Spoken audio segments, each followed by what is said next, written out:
Hello. I'm going to go over a couple of topics today that I hope answers a couple of questions that's been asked of me. Before I dive into them, I thought I would just highlight a few cities in the United States that took its name from a location and an area in the Middle East. It's a fictitious area covering the West Bank and Gaza. It's called Palestine. So I would like to start out with a list of a few places older than what is currently called by some as Palestine. I'll start off with the one I just drove by this city. It is absolutely beautiful, lovely Palestine, Texas.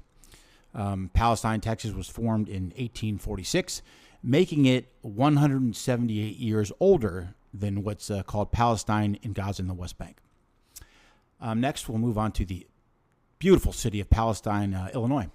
Palestine, Illinois was established in 1678, making it 346 years older than what's called Palestine in Gaza and the West Bank. And I would be remiss if I didn't mention the city of Palestine, Michigan, formed in 1891 by and for Jewish settlers and Jewish farmers. The Jewish conglomerate named it Palestine, and Palestine, Michigan is 133 years older than what is called Palestine in West Bank and Gaza. All right, so the Ottoman Empire, I'm sure most of you are very familiar with. But the Ottoman Empire, which controlled Palestine from the 16th century until its collapse at the end of World War I, provided a sanctuary for Jews fleeing persecution in Europe. The end of the Ottoman rule marked a chapter in Palestine's history. Following World War I, the British Empire assumed control of the region under the League of Nations mandate. The British Mandate for Palestine, which was established in 1920, brought significant changes to the political and social landscape of the area, setting the stage for the conflicts and struggles that would follow. I'm babbling about this because I'm setting this up for you people to understand something here. The establishment of the State of Israel in 1948 was accompanied by a war which led to the forced displacement of hundreds of thousands of Palestinians and created a large refugee population. Subsequent Arab-Israeli wars, including the Six-Day War in 1967, resulted in the Israeli occupation of the West Bank and Gaza Strip. Okay. So, what part of Israel owns the land in the West Bank and Gaza do you people not understand? You think it was really formed from the terrorist Yasser Arafat when he formed his government in 1988? His arbitrary government. Then the Oslo Accords would have worked with the exception that the Palestinians didn't want it. Okay, Israel then sets in motions complete withdrawal of the West Bank and Gaza, and by the Israelis pulling out civilians and military, Israel is rewarded by Gazans electing a known terrorist organization. How many times are the Palestinian people going to fuck themselves over? I know how and why the elections went, but I will never understand how so many Gazans want peace and completely understand that Israel doesn't take any shit. My gosh, I mean, you are on Israel's land. They will give it to you if you hold real elections and not send 10,000 Katyusha rockets into Israel every fucking year. You have extremely corrupt leaders who screw their citizens over every day. An American company was able to audit Yasser Arafat's books, and they found $1 billion unaccounted for. I mean, it was in Arafat's account, but we all know what that means. And how much money did that asshole put back into the citizens of Gaza? I mean, you guys never get it. You have, living in Gaza and the West Bank, you have by far, just by far, the best neighbor in the Middle East. And you do everything you can to not make it work. I mean, your country still depends and relies on UNRWA. And since 1949, I mean, UNRWA somehow put a clause in there that the descendants of the people that received aid in 1949 from the UN, the descendants could receive aid. Okay? So it started out originally 400, 500,000 people. Now, okay, in 2024, it's 5.3 million receive aid from UNRWA. Which is obviously, I mean, please, they are world class corrupt. But still, I mean, how are you going to develop your country? Okay, if you keep doing the same shit. When are the people of the West Bank and Gaza just going to end this madness and start a real economy? There are plenty of hardworking Palestinians who should be focusing on commerce and getting businesses to come into your communities. You already know that Israel will help, as they are by far your largest trading partner. That's why these fucking morons. I'm sorry. I'm getting a little bit off track. All right. I get asked this a lot. Okay, ready? Here it is. What do I do if I'm in a situation where someone wants to discuss or debate the Palestinian issue? Well, if I feel a person isn't one of those dumbass Holocaust deniers who we all know are the dumbest people in our society, this is my response. I just let them know I have a couple ground rules before I get started here, and because I don't want to turn this into a pissing contest. So here's my first. It's 2 questions. They're quick. Number 1, they must agree that Egypt controlled Gaza from February 1949 until June 1967. My other one is, number 2, they must agree that Jordan controlled the West Bank from April 1950 to June 1967. Once those simple and indisputable facts are acknowledged, I simply ask whoever I'm talking with if everyone on the planet agrees with that premise and everyone acknowledges that Israel defeated both Egypt and Jordan in the 1967 war, then the land is rightfully Israel's, period. Anyone living in a territory that's been beaten in battle certainly owns the territory of the defeated. Unless I'm missing something. But that has been acknowledged in war on this planet for thousands upon thousands of years.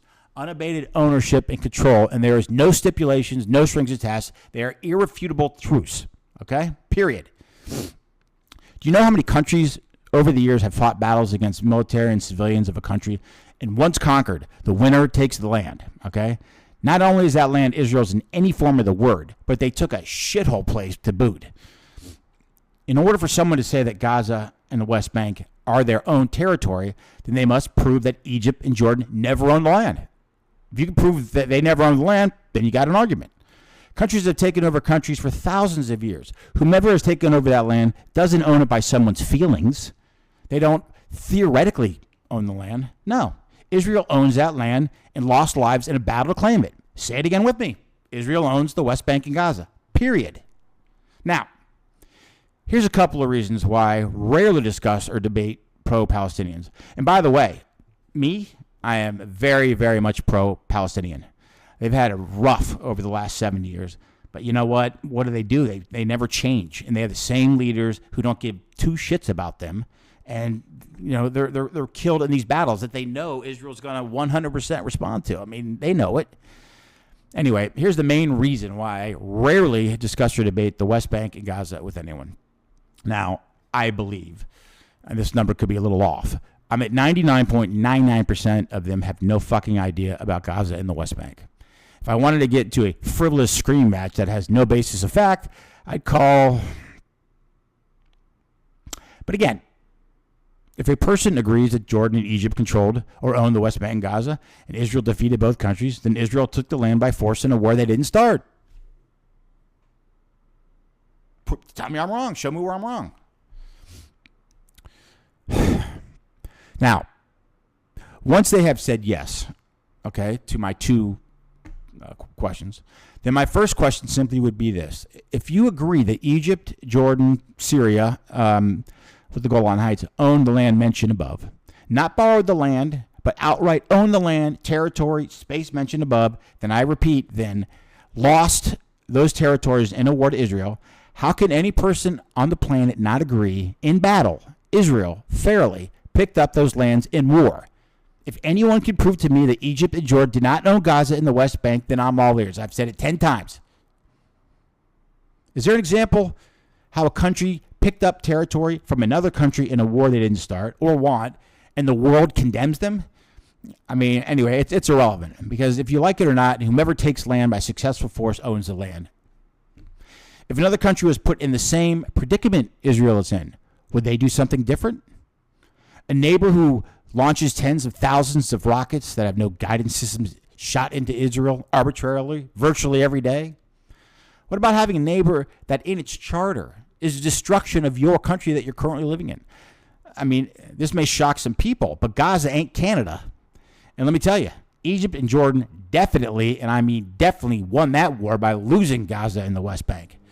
Furthermore, and I go into details in my book, but every Muslim country in the world with Egypt and Jordan unequivocally near the top does nothing, nada, nothing to help Palestinians worldwide. The only country that does anything to help, and by a country mile, is Israel. So, in summation, if you agree that Gaza was a part of the country called Egypt, and you agree that Israel defeated Egypt in battle and then kept that land for strategic military purposes, how can one claim Gaza's own sovereignty? Remember, Israel gave back the entire Sinai and Kataba to Egypt for peace. I hope that answers the questions so many have asked me. Obviously, I have plenty more information, stats, what have you, as the discussion goes along, but I rarely pass my initial question of ownership of the land prior to Israel kicking their asses and taking it. It's Israel's land. I mean, I want to point out, I want to point out one more issue today that I just can't hear it anymore. And it comes from the lowest common denominator of morons and idiots this country has, and that the world can claim. I mean, these are the biggest idiots, and they are the ones who say this word, genocide.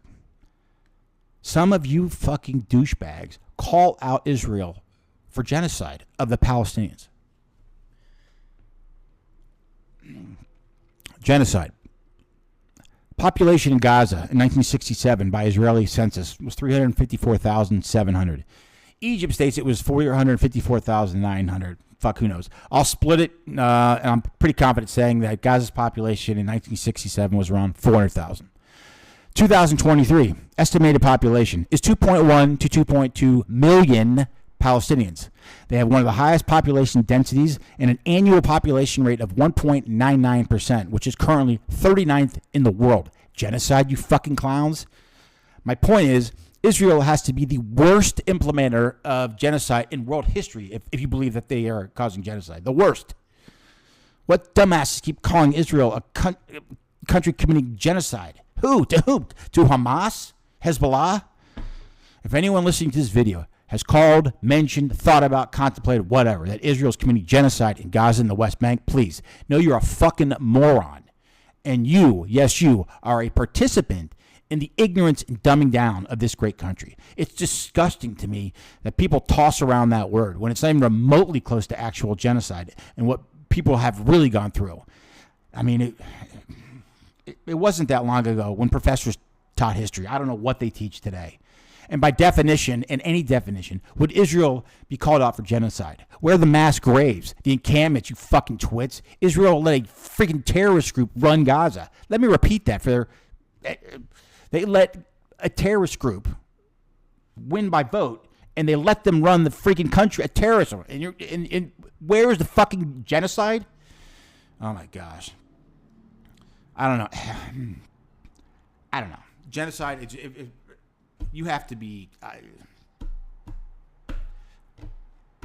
well, I'll end it with this. If anyone hears this video and calls out Israel for genocide, well, you can go yourself. Thanks.